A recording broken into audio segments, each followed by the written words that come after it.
He saved a dying alien beast and awoke the interest of the galaxy's most feared woman. Jaxon Vale's salvage scanner pinged 3 times before he bothered to look up from the ration pack he'd been pretending was food. The debris field around Targus 7 was picked clean. Every scavenger in contested space knew that. But the readings didn't match wreckage signatures. They matched something biological, something massive, something dying. He brought the scanner closer, his scarred fingers adjusting the frequency. The life sign pulsed weakly, erratic. Whatever it was wouldn't last another hour. "Not my problem," he muttered, keying the thrusters to move on. The ship didn't move. His hand hovered over the controls, jaw tight.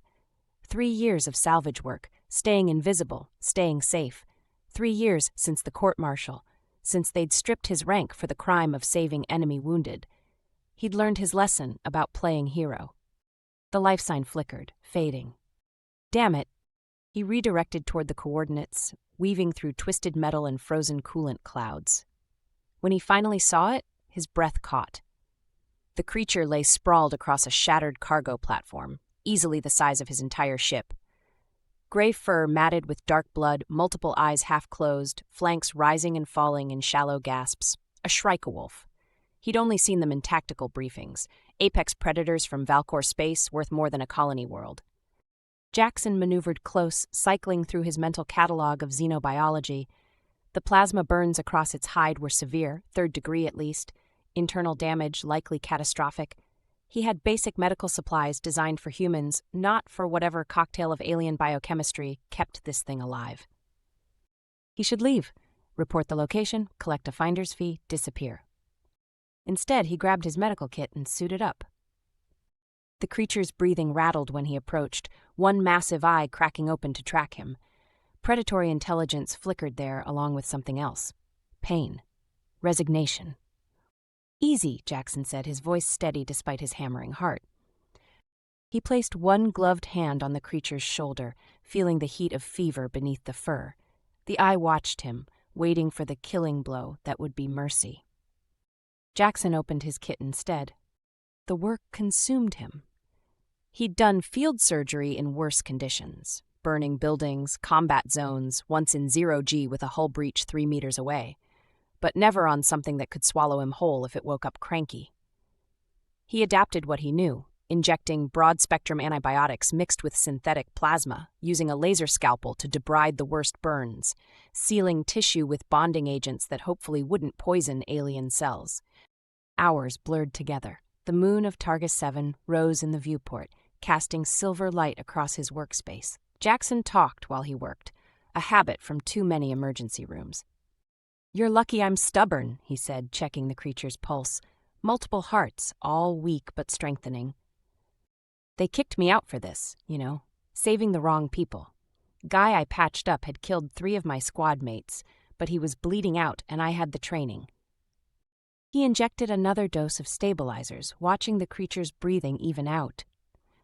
"They said I broke the chain of command, violated protocol. Maybe they were right." The Shrykewolf's eye opened again, focusing on him with eerie clarity. "But I couldn't watch someone die when I could do something about it. Still can't, apparently." He worked through the night, monitoring vitals, adjusting treatments, preventing the slide into shock. Dawn light filtered through the debris field when he finally sat back, exhausted. The creature's breathing had stabilized. Burns showed early signs of healing. It would live. Jaxon slumped against a support beam, every muscle aching. He should feel relieved. Instead, dread coiled in his gut. Shrykewolves didn't roam freely. They bonded to Valkor warriors, the most dangerous military force in known space. Whoever owned this beast would come looking.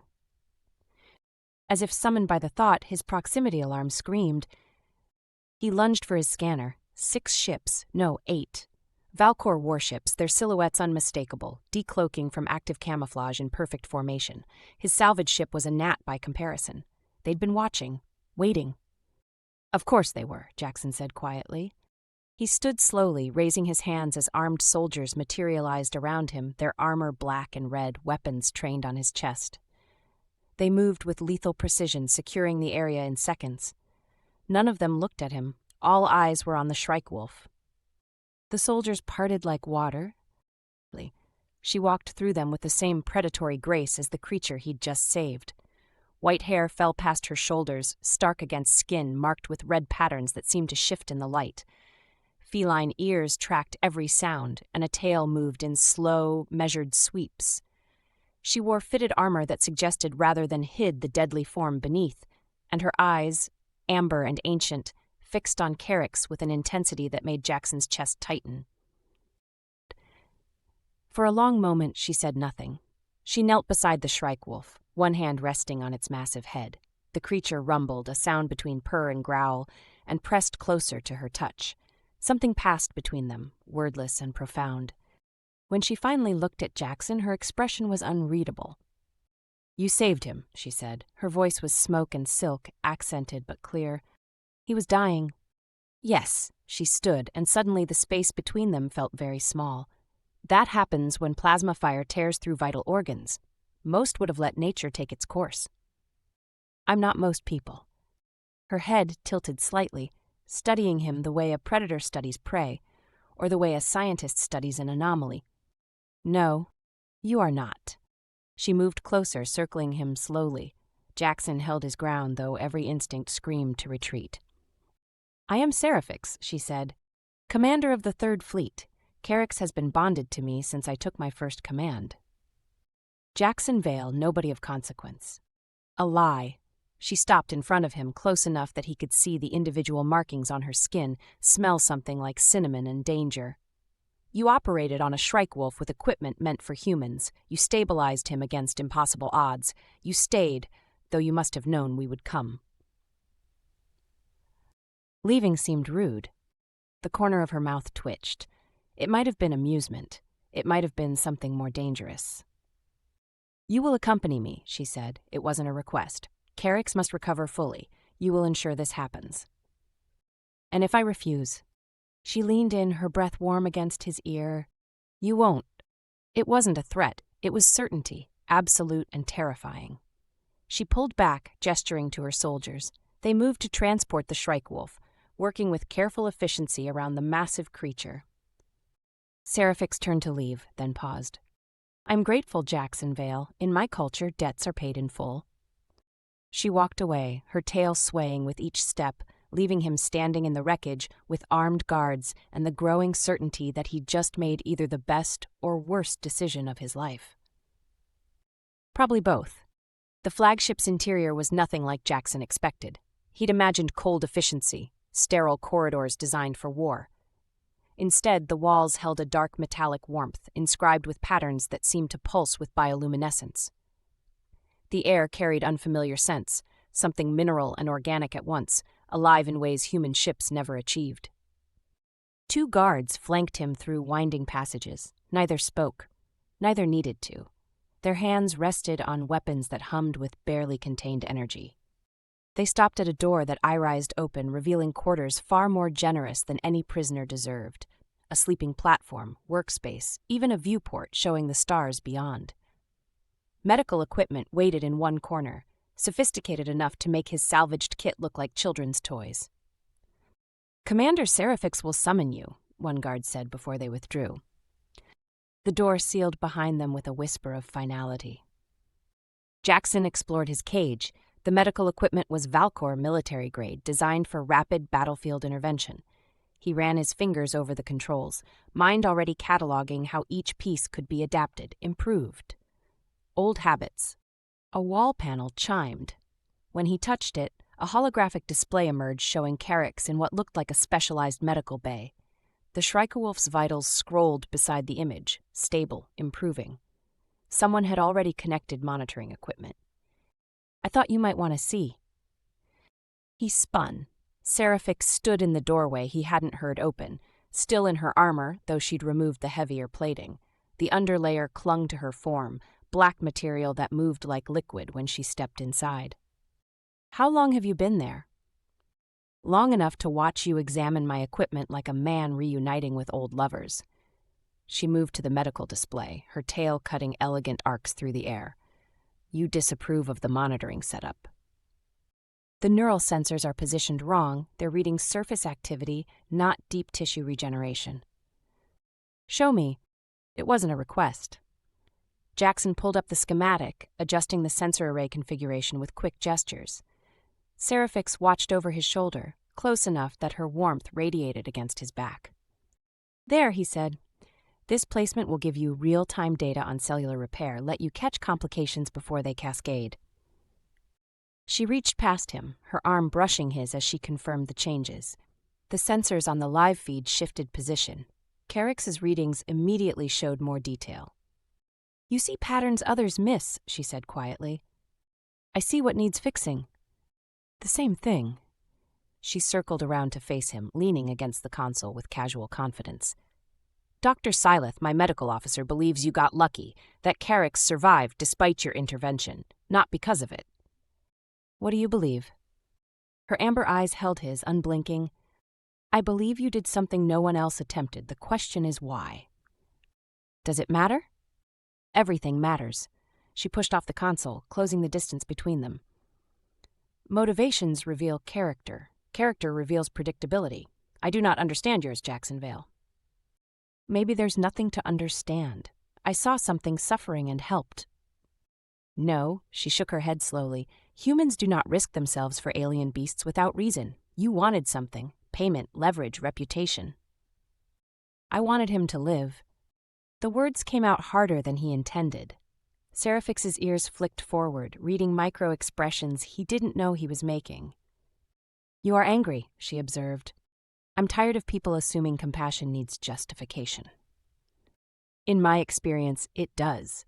She reached out, one clawed finger tracing the edge of his jaw. The touch was light, testing.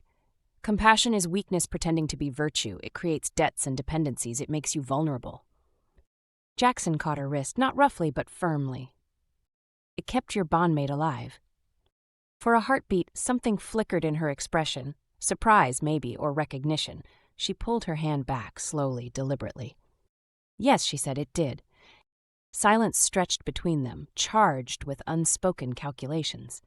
Seraphyx moved to the viewport, her reflection ghostly against the stars. "I was 12 when I bonded with Carrick's," she said. "Younger than most. They said I was too small, too weak for a Shrykewolf of his lineage. He was injured in the selection trials, bleeding, furious. Every other candidate fled." "But you didn't." "I sat with him, spoke to him, stayed until he trusted me enough to accept help." She glanced back at Jaxon. "It was the last time I acted without calculating the outcome." "Sounds lonely." "Survival often is." She turned fully, her posture shifting into something more predatory. "But you have disrupted my calculations, medic. I cannot determine if you are a threat or a tool, an aberration or an opportunity." "Maybe I'm just a man who's good with wounds." "There is no just about you." She crossed back to him, and this time her approach felt like a hunt. "You carry scars like a soldier, but move like a healer. You were court-martialed for saving enemies, yet you continue to save. You should have run when my ships appeared, yet you stayed." She stopped inches away, her head tilted as she studied his face. "You are either very brave or very broken." "Can I be both?" Her laugh was low, genuine, and unexpected. "Perhaps." She raised one hand to his chest, palm flat over his heart. He could feel his pulse hammering against her touch. "This beats faster when I am close," she noted. "Fear or desire?" "You tell me. You're the one who reads people." "Desire, I think." Her other hand came up to mirror the first, trapping him between her palms and the wall behind him. "Complicated by fear, sharpened by the knowledge that I could kill you before your next breath." "Is that supposed to make me less interested?" Something dangerous lit in her eyes. "You are either very foolish or very wise. I have not decided which."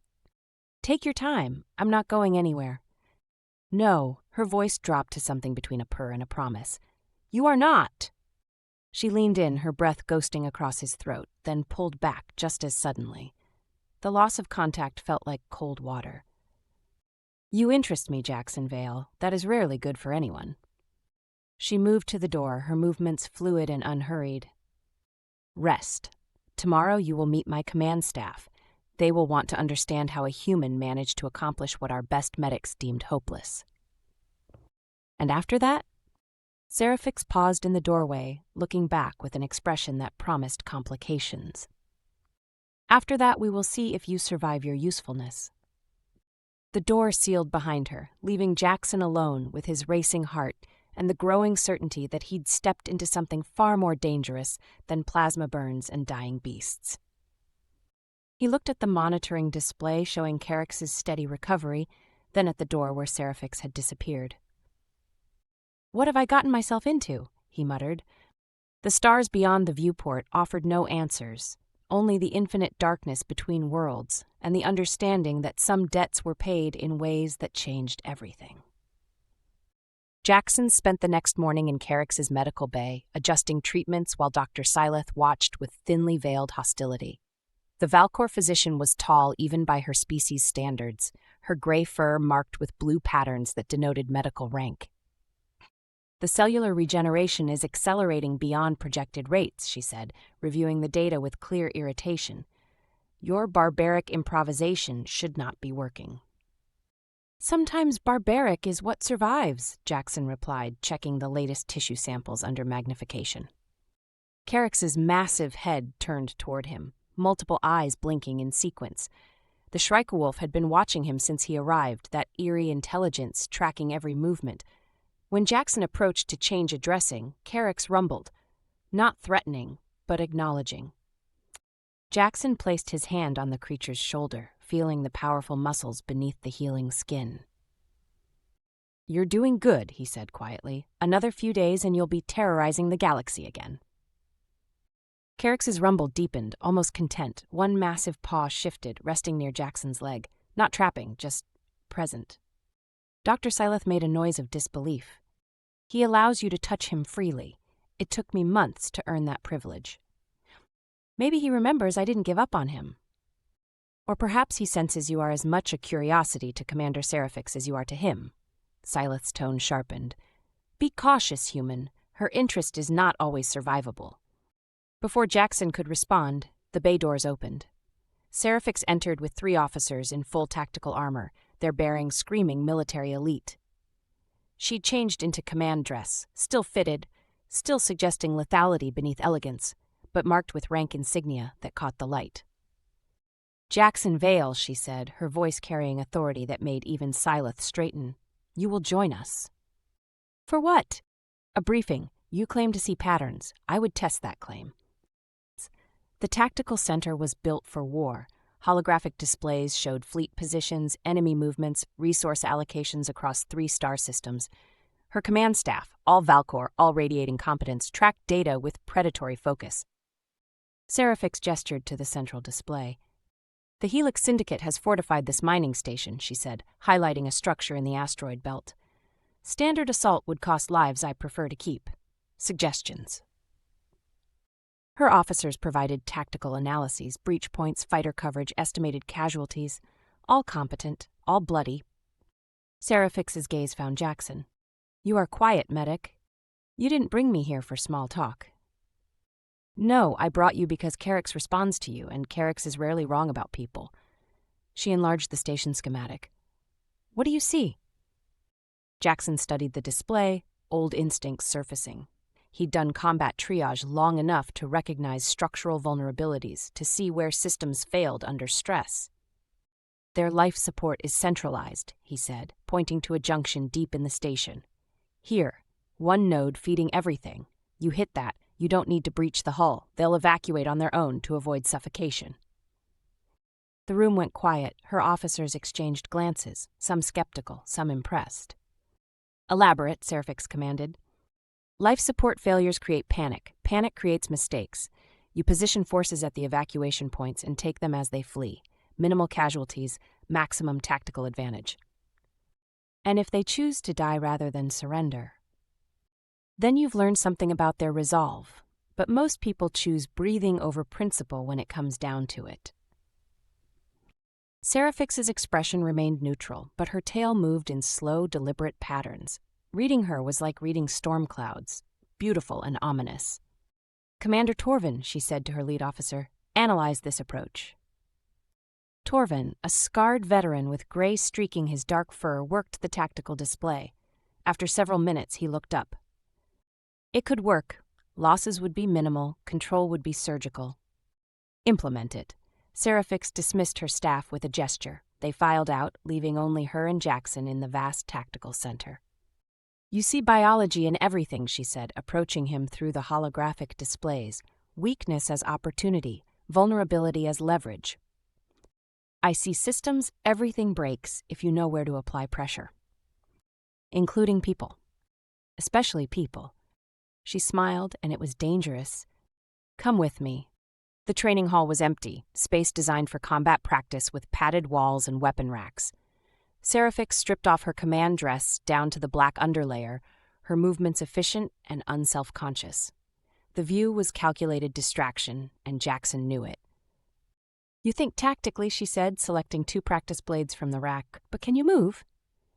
She tossed him one. He caught it, testing the weight. "I'm a medic, not a soldier."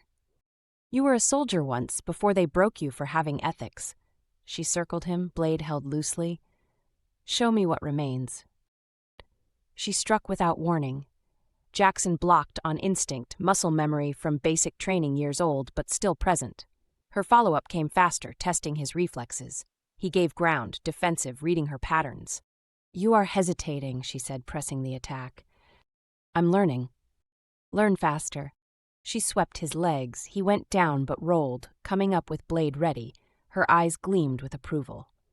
They moved together, a dance of controlled violence. She was faster, stronger, trained since childhood. But Jaxon was adaptable, using her momentum against her, finding gaps in her technique born from expecting weaker opponents. When he finally scored a touch, barely, just his blade against her ribs, she froze. Then laughed. "Clever," she said, breathing harder. "Very clever." They were close now, both heated from exertion, her blade still crossed with his. Sweat dampened her skin, making the red markings stand out in sharp relief. Her pupils had dilated, predatory focus mixing with something hungrier. "You adapt quickly," she said, her voice lower. "I'm motivated." "By what? Survival?" The admission hung between them, honest and dangerous. Seraphyx's blade lowered slowly. She stepped closer, eliminating the safe distance combat required. "You should fear me," she said, but her hand came up to his jaw, tilting his face toward hers. "I could break you." "You could try." Her laugh was breathless. She leaned in, her mouth a whisper away from his, heat and intention radiating from her. The alert klaxon shattered the moment. Seraphyx pulled back, ears swiveling toward the sound. Her expression shifted from desire to command in a heartbeat. "Report," she snapped at her wrist communicator. "Medical emergency in Carix's Bay," came Dr. Sileth's voice, tight with stress. "His vitals are spiking. Neural distress. Commander, you need to see this." They ran. Carix thrashed against restraints, multiple eyes wild, foam flecking his jaws. Dr. Sileth backed away as the Shrykewolf's claws tore through reinforced bedding. "He was stable," Sileth said, fear cracking her professional veneer. "Then suddenly this. His system is rejecting something, but I cannot identify what." Jaxon pushed past her, approaching the beast despite its fury. Seraphyx grabbed his arm. "He could kill you." "He won't." He pulled free, moving into Carix's line of sight. The creature's eyes fixed on him, recognition flickering through the pain. Jaxon placed both hands on Carix's massive head, feeling the heat of fever returned. "Easy," he murmured. "Let me help." The thrashing slowed. Jaxon worked quickly, checking vitals, running diagnostics. His hands moved over the healing wounds, searching for infection, for rejection, for anything that explained the sudden crisis. Then he found it, a subcutaneous injection site, fresh, hidden beneath fur in a place only someone familiar with Valkor physiology would know to look. "He was poisoned," Jaxon said, his blood running cold. Seraphyx was beside him instantly. "Explain." "Here, see the injection mark? This wasn't part of his original injuries. Someone administered something recently, something designed to trigger organ failure slowly enough to look natural." He pulled up the toxicology data, filtering for anomalies. There, a compound that wouldn't show on standard scans, metabolizing into lethal byproducts over days. "It was synthesized to mimic natural decay," he continued, his mind racing. "If I hadn't been monitoring the deep tissue regeneration patterns, we'd never have caught it. Whoever did this knows Valkor biology intimately." Seraphyx's expression went utterly still, the kind of stillness that preceded violence. How long has he been exposed? Based on the concentration administered within the last 6 hours. Her eyes met his, and in them he saw something that made his breath catch, not just fury, betrayal. "Someone in my crew," she said quietly. "Someone close enough to access this bay unsupervised." "Can you synthesize an antidote?" Dr. Sileth asked, her earlier hostility replaced by horror. "Yes, but it will take hours." Jaxon was already pulling up chemical formulas, his hands steady despite the implications. "Keep him stable. I need full access to your pharmacy, and I need someone watching this bay who you trust absolutely." Seraphyx's hand went to her communicator, but she paused, looking at him with an intensity that felt like gravity. "Why tell me this?" she asked. "You could have stayed silent, let it appear to be complication from his original injuries. No one would suspect you." "Because he deserves better, because you deserve the truth." Something shifted in her expression, walls cracking, revealing depths he'd only glimpsed. "You realize what this means," she said. "Someone wants me vulnerable. Caryx is my strength, my symbol. Without him, my enemies smell weakness." "Then we make sure he survives." "We," she repeated, as if testing the word, "unless you'd rather I stay out of your internal politics." Her hand found his, fingers threading through his with surprising gentleness. "No," she said, "I would not." She turned to Torvin, who'd arrived with security. "Lock down this bay. No one enters without my direct authorization. Dr. Sileth, you will assist Jaxon with the antidote synthesis." "And the poisoner?" Torvin asked. Seraphyx's smile was blade-sharp. "Let them believe they have succeeded. We will see who celebrates Caryx's decline too eagerly." As her guards secured the area, Jaxon began working on the antidote formula. Seraphyx stayed close, her presence solid and fierce. "You chose to tell me," she said quietly for his ears alone. "You could have run, used this as leverage. Instead, you stand here making yourself a target." "Funny thing about debts," Jaxon replied, measuring compounds with steady hands. "They go both ways." Her fingers brushed his spine, barely contact, immense meaning. "Yes," she whispered, "they do." The antidote took 4 hours to synthesize. Jaxon's hands moved with mechanical precision, triple-checking every compound while Seraphyx watched the tactical feeds showing her command staff. Looking for tells. For guilt. When he finally administered the treatment, Caryx's vitals stabilized within minutes. The Shrykewolf's breathing eased, eyes clearing as the toxins flushed from his system. Jaxon stayed close, monitoring the recovery, while Seraphyx stood at the viewport like a statue carved from barely contained rage. "Commander," Torvin's voice came through her communicator.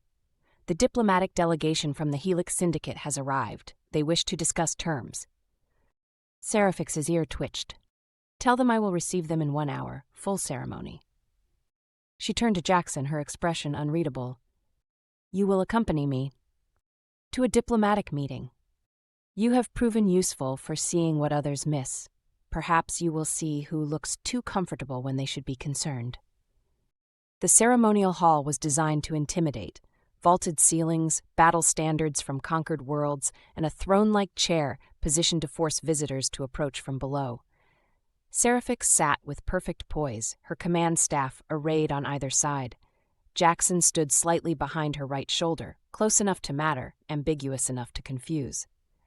The Helix delegates entered with appropriate deference, their insectoid bodies clicking softly as they approached. They spoke of trade routes, mining rights, the standard dance of negotiation between powers. Jaxon watched Seraphyx's officers instead. Most showed appropriate focus. Torvin's scarred face revealed nothing. Dr. Sileth seemed bored by politics. But Commander Vorath, the second-in-command who'd been conspicuously absent during Caryx's crisis, stood with shoulders just slightly too relaxed. His expression held the faintest edge of satisfaction when one delegate mentioned rumors about the commander's beast being unwell. Jaxon caught Seraphyx's eye, a subtle glance toward Vorath. She gave no indication she'd noticed, but her tail made one deliberate sweep. "Message received?" The negotiations concluded with typical diplomatic non-answers. As the delegates withdrew, Seraphyx stood with fluid grace. Commander Vorath, she said, her voice carrying casual authority. Walk with me. I require your assessment of their sincerity. Vorath's ears flicked forward, pleased to be singled out. Of course, Commander. They moved through corridors with Torvin and 2 guards following at a discreet distance. Jaxon trailed behind, invisible but present. Seraphyx spoke of fleet movements, supply lines, giving Vorath enough rope to hang himself. Your instincts on the mining station were correct, she said. The centralized life support approach worked flawlessly. Minimal losses, complete tactical control. The human's observation, Vorath said, his tone suggesting distaste, unexpected but useful. He sees patterns in biology that we might miss. Seraphyx paused at an intersection, her amber eyes finding Vorath's, much like how certain toxins might be missed in standard medical scans. The corridor temperature seemed to drop.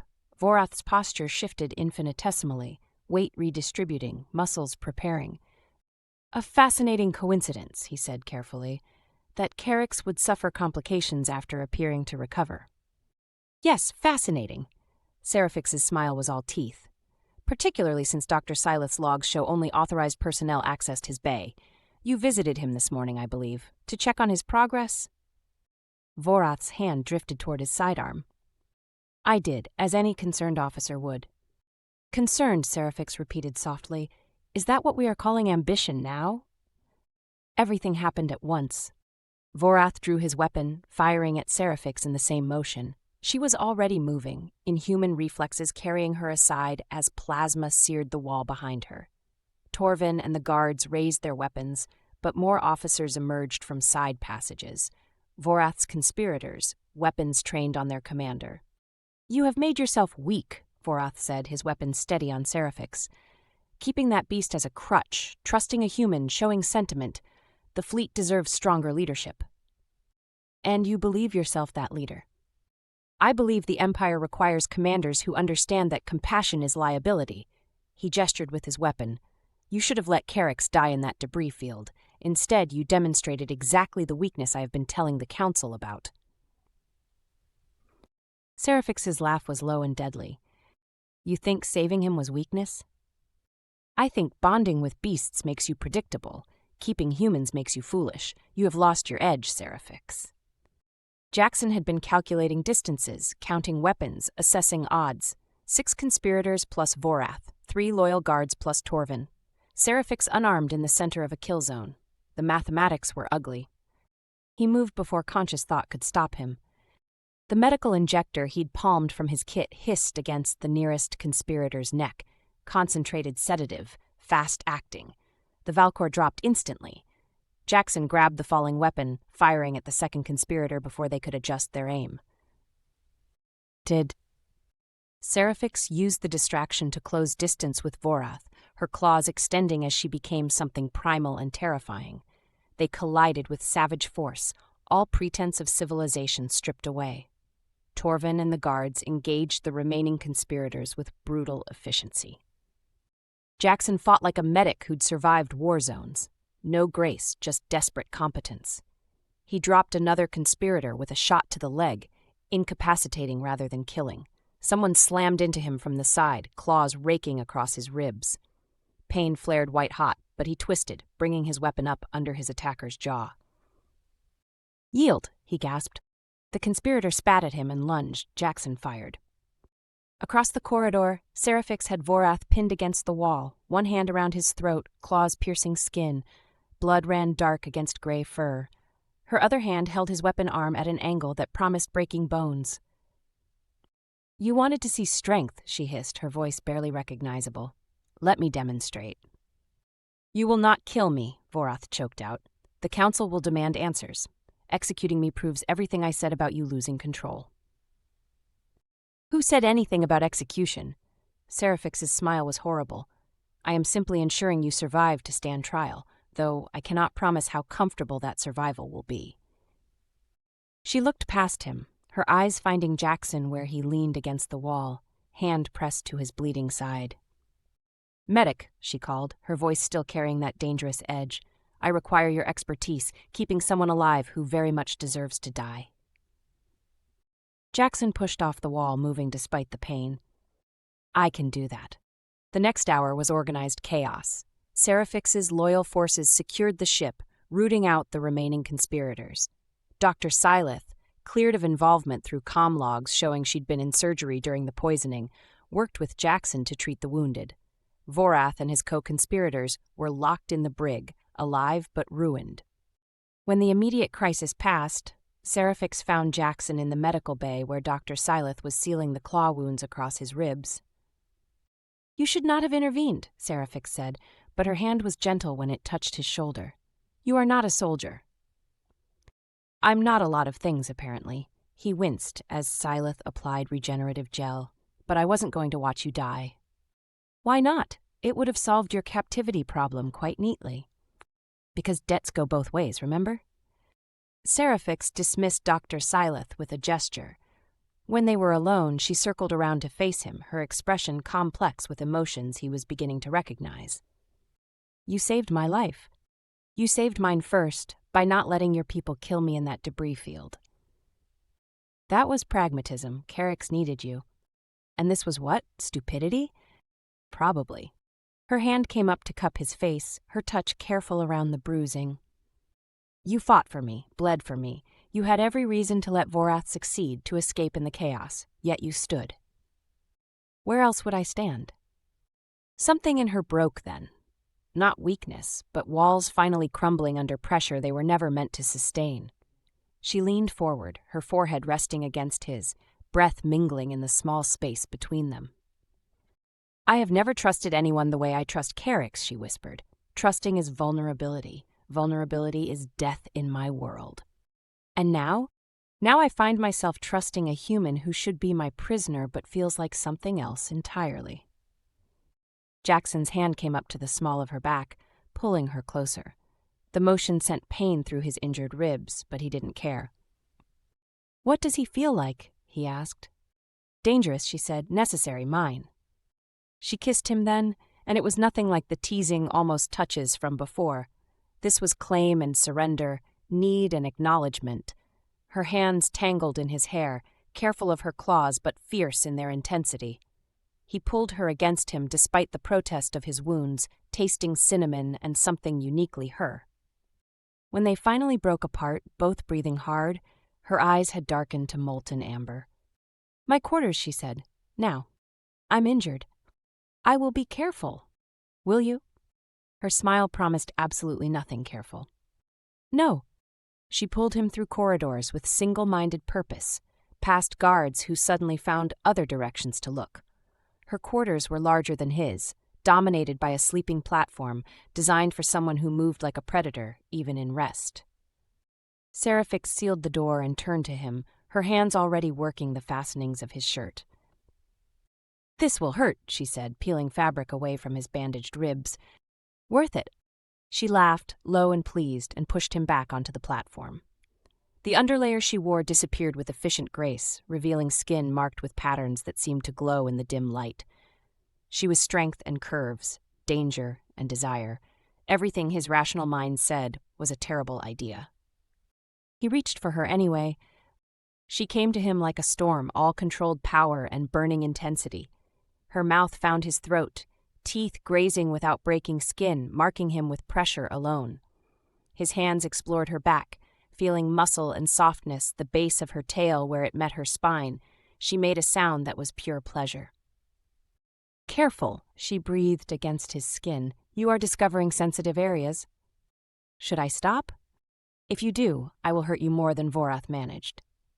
They moved together with building urgency, learning each other through touch and taste and breathless sounds. She was strong enough to break him, but chose gentleness where his injuries demanded it, fierce everywhere else. He met her intensity with his own, refusing to be passive, claiming as much as he was claimed. When they finally joined, the world narrowed to heat and connection and the fundamental truth that some partnerships transcended every logical objection. She moved above him like something elemental, powerful and beautiful, and finally devastatingly vulnerable. After, they lay tangled together, her head on his chest, his fingers tracing the red patterns along her spine, her tail wrapped loosely around his leg, unconscious gesture of trust. Vorath was right about one thing, she said quietly. I have changed. You have changed me. Is that bad? I do not know yet. She looked up at him, amber eyes serious. But I find I do not wish to go back to what I was before. What were you? Alone, she said simply. Even with Caryx, even with my fleet, fundamentally alone. And now? She kissed him softly, answer without words. Outside, the stars continued their eternal dance, and somewhere in the ship's medical bay, a Shrykewolf healed, bond strengthened by the human who refused to let him die. But here, in the quiet aftermath of violence and passion, two people found something neither had been looking for. Something that might just survive the galaxy's judgment. Or burn them both trying. The summons from the Valkor Empire Council arrived 3 days after the coup attempt. Seraphyx read the message in silence, her expression carved from stone. Jaxon watched her from where he sat, reviewing Caryx's final recovery scans, reading tension in the set of her shoulders. They want explanations, she said finally. A commander whose second-in-command attempts assassination suggests weakness in leadership. They will use this to diminish my authority. Will they remove you from command? They will try. She moved to the viewport, her reflection ghostly against the stars. Vorath may have failed, but he has given my rivals exactly what they needed, proof that I have grown soft. Jaxon set down his datapad and crossed to her. You survived a coordinated attack and rooted out traitors. That's not weakness. I survived because a human medic intervened. Her tail lashed once, sharp. That is how they will frame it. Then change the frame. He gestured to the medical data floating in holographic display. Caryx recovered from injuries that should have killed him because I adapted human techniques to Valkor physiology. Your mining operation succeeded with minimal casualties because you incorporated different tactical thinking. You didn't get weaker by including me. You got more effective. You suggest I present you as an asset rather than a liability. I suggest you present us as a partnership, something new. Seraphyx was quiet for a long moment, her fingers drumming against her thigh. The Council values strength through dominance. What you propose challenges centuries of doctrine. Good, Jaxon said, because that doctrine just tried to kill you. Her laugh was surprised and genuine. You are either brilliantly strategic or suicidally optimistic. Why not both? She closed the distance between them, her hands framing his face. If we do this, there is no going back. The Empire's judgment will fall on both of us. I'm already tied to you. He covered her hands with his own. That happened the moment you decided I was interesting instead of expendable. She kissed him then, slow and deep, acclaiming that felt like promise. Very well, we will show the Council what partnership means. The Council chamber was ancient, carved from a single massive asteroid and decorated with the spoils of conquest. 7 matriarchs sat in judgment, their combined authority absolute across Valkor space. Seraphyx's rivals filled the gallery, waiting for her fall. Matriarchal Sara, oldest and most powerful, spoke first. Commander Seraphyx, your second-in-command attempted to kill you, citing weakness in your leadership. Explain why we should maintain your command. Seraphyx stood with perfect posture, Jaxon at her side. I will not deny that Commander Vorath attempted assassination, but his reasoning was flawed. He saw change as weakness. I see it as evolution. Evolution, Matriarchal Sara repeated, skeptical. You mean this human? I mean innovation, Seraphyx corrected. 3 weeks ago, Caryx was dying from injuries our best officers deemed fatal. This human saved him using techniques we had never considered. His tactical analysis led to our most efficient operation this quarter, a mining station secured with 0 friendly casualties. Murmurs rippled through the gallery. 0 casualties was notable. These are isolated incidents, another matriarch said. Luck, not strategy.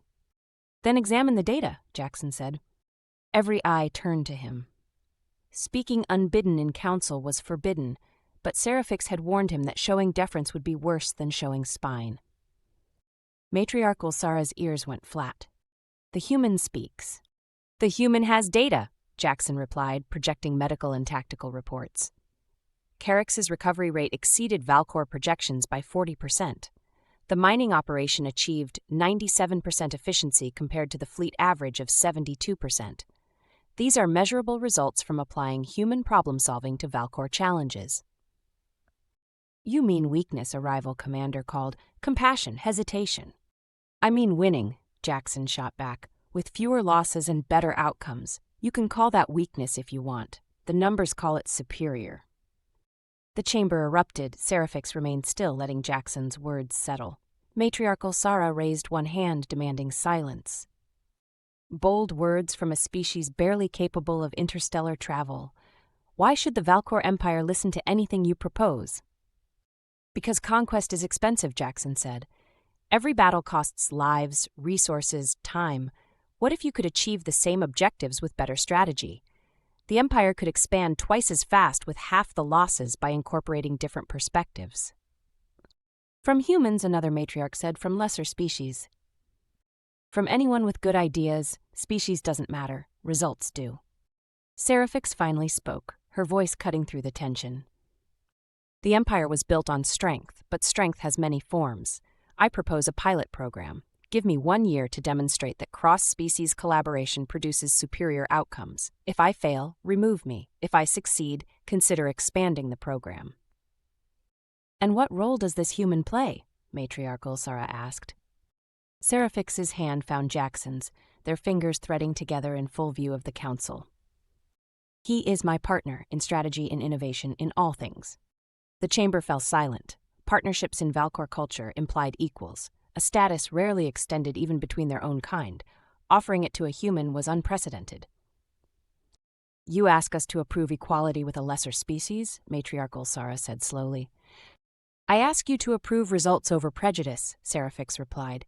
The Empire grows stagnant. Humanity survived their world through adaptation. Those are skills we can use. Matriarch Sara leaned back, conferring with the other matriarchs in low voices. Jaxon felt Seraphyx's hand tighten around his. Finally, Matriarch Sara spoke. 1 year. You will demonstrate that this partnership produces measurable advantages. Regular reports to this council. Any sign of compromised loyalty or reduced effectiveness, and we remove you both. Understood, Seraphyx said. And Commander, Matriarchal Sara continued, do not mistake this for approval. We are allowing an experiment, nothing more. I expect nothing more than the opportunity to prove you right to give us this chance. The council dismissed them. As they walked from the chamber, Jaxon could feel hostile stares, but also glimpses of curiosity quickly hidden. In the corridor outside, Seraphyx pulled him into an alcove, her kiss fierce with released tension. We did it, she breathed. We survived, now comes the hard part. Yes, now we must deliver on everything we promised. She laughed, the sound rich with genuine humor. You have bound yourself to me, to the Empire, to a future that may destroy us both. Or change everything, Jaxon countered. That's the thing about evolution. Sometimes you adapt or die. And you believe we can adapt? I believe we already have. Carrix emerged from the antechamber, fully healed and magnificent. The Shrykewolf pressed his massive head against Seraphyx first, then Jaxon. The gesture was clear, acceptance, pack. Seraphyx's hand found Jaxon's again, their fingers interlacing. 1 year to change the galaxy's mind, she said. Or at least to change ours. Either way, I'm not going anywhere. Good. She turned to face him fully, amber eyes bright with something that looked dangerously like hope. Because I find I have grown quite attached to having you here. Attached, that's romantic. I am a military commander, not a poet. It's one of your more endearing qualities. She pulled him closer, her tail wrapping around his leg.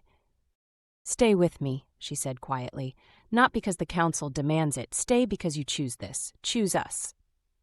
Jaxon cupped her face, thumb tracing the red markings. I chose this the moment I couldn't walk away from a dying beast. I chose it when I told you about the poison. I chose it when I fought beside you. He kissed her softly. I choose it now, and I'll keep choosing it for as long as you'll have me. Forever then, she said, because I do not give up what is mine. Possessive. Always. They stood together in the corridor, the galaxy's judgment still uncertain, enemies still circling. But for this moment, none of it mattered. They had carved out something new, partnership built on trust, and the stubborn refusal to accept that compassion was weakness. The future would test them. The Empire would challenge them, but they would face it together, with a Shrykewolf at their side, and the growing certainty that sometimes the most dangerous thing you could do was trust someone completely. Sometimes that was also the most powerful. As they walked back to the ship, Seraphyx's hand in his, Jaxon thought about the strange path that led him here, from disgraced medic to partner of the galaxy's most feared commander. He'd saved a dying beast and awakened something he never expected, not just her interest, but his own capacity for hope. Behind them, the council chambers faded. Ahead, the stars waited with infinite possibilities. And between those extremes, two people walked forward into uncertainty, together.